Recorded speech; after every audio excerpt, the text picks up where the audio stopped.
Davka na pse, ki naj bi ga plačevali lastniki psov, kot smo že poročali, ne bo. Na Ministrstvu za kmetijstvo so se mu po burni reakciji javnosti odrekli, še preden so ga sploh zapisali v predlog novele zakona o zaščiti živali. Vendar pa to ne pomeni, da za pse ne bomo plačevali nič. Zavetišča ves čas opozarjajo, da so prepolna in da je denarja za njihovo delovanje premalo. Neža, ali drži, da naj bi za zavetišča po novem prispevali prav vsi in ne samo lastniki psov? Ja, ministrstvo čaka predloge občin, sicer pa v skupnosti občin podpirajo komunalni prispevek, ki bi veljal enako za vse. Na ministrstvu pa želijo tudi strožje kaznovati tiste, ki se ukvarjajo s preprodajo živali.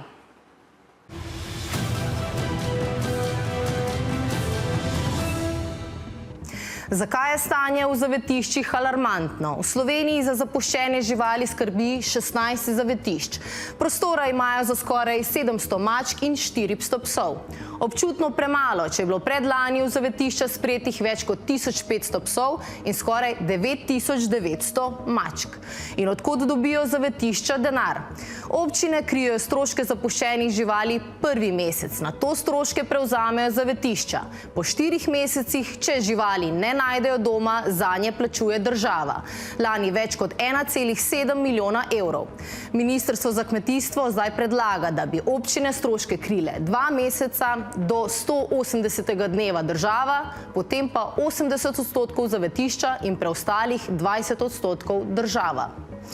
Stroški zavetišč naraščajo. Nas lahko zato doleti komunalni prispevek.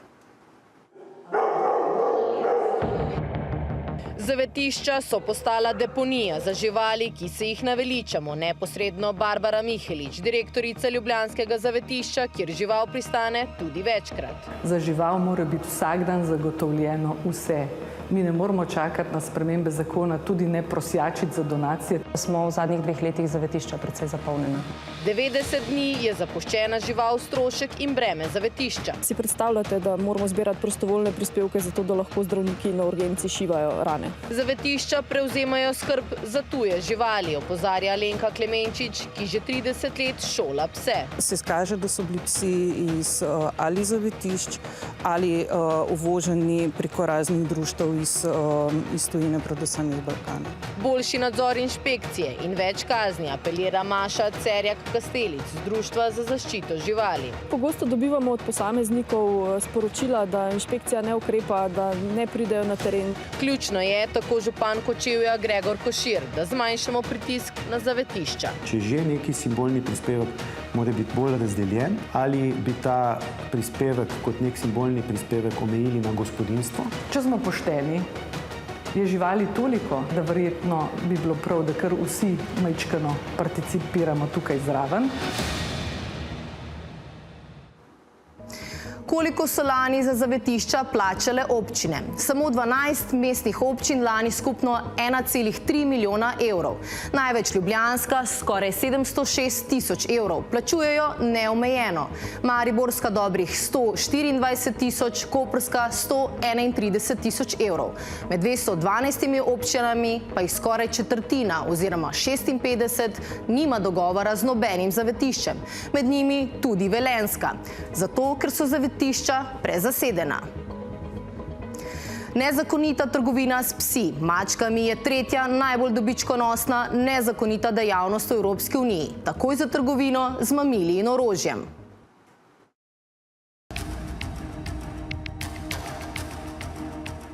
Nika Strgar in Neja Žitnik živali ne kupujeta, rešujeta jih iz zavetišč. Nika je posvojila psa Biskota, ki so ga v škatli pustili pred zavetiščem. Neja pa psa Kivija, ki je bil zapuščen v stanovanju z zavezanim gobčkom. Ne sprejemam živali kot neke predmete, ki jih lahko še posebej na Bolhi kupiš. Ni toliko težko najti teh ljudi in dejansko, če bi inšpektor enkrat na dan šel na Bolho, bi dobesedno ima tam telefonsko, lahko pokliče se z meni za sestanek.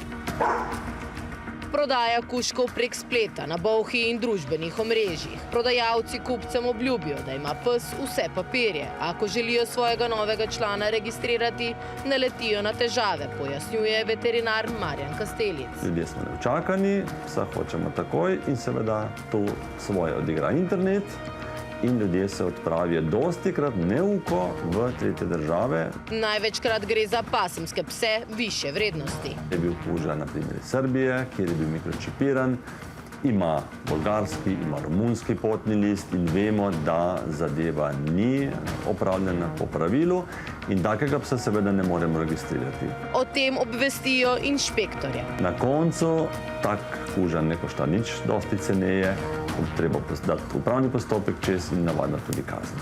Pogosto prihajajo iz pasjih farm. V resnici pa s tem podpirajo mučenje, podpirajo njihove mame, ki so zaprte v kletkah ves čas v lastnih iztrebkih brez zdravniške oskrbe. Kaj so znaki, da gre za ilegalno trgovino? Ker ni možno pridobiti podatkov o starših, kadar ni možno dejansko priti v kontakt z rejcem samim in se ta prodaja recimo zgodi na počivališčih, ob recimo trgovskih centrih.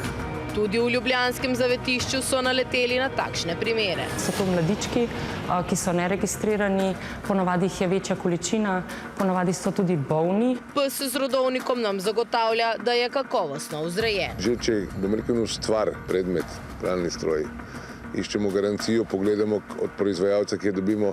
Ne morem si predstavljati, da ljudje kupujejo živali tako. Cariniki finančne uprave so od leta 2020 odkrili 5 vozil, s katerimi so nezakonito prevažali hišne živali. Lani 30 pasjih mladičev in 3 mačke. Živali so prevažali iz Ukrajine, namenjene so bile v Italijo. Denimo lani septembra so v plastičnih zabojih odkrili 16 pasjih mladičev. Niso bili čipirani, niso imeli veterinarskih dokumentov in imeli so neustrezne potne liste. Inšpekcija bo imela več pristojnosti pri kaznovanju nezakonitega trgovanja živalmi in mučenju živali. Višje bodo tudi kazni.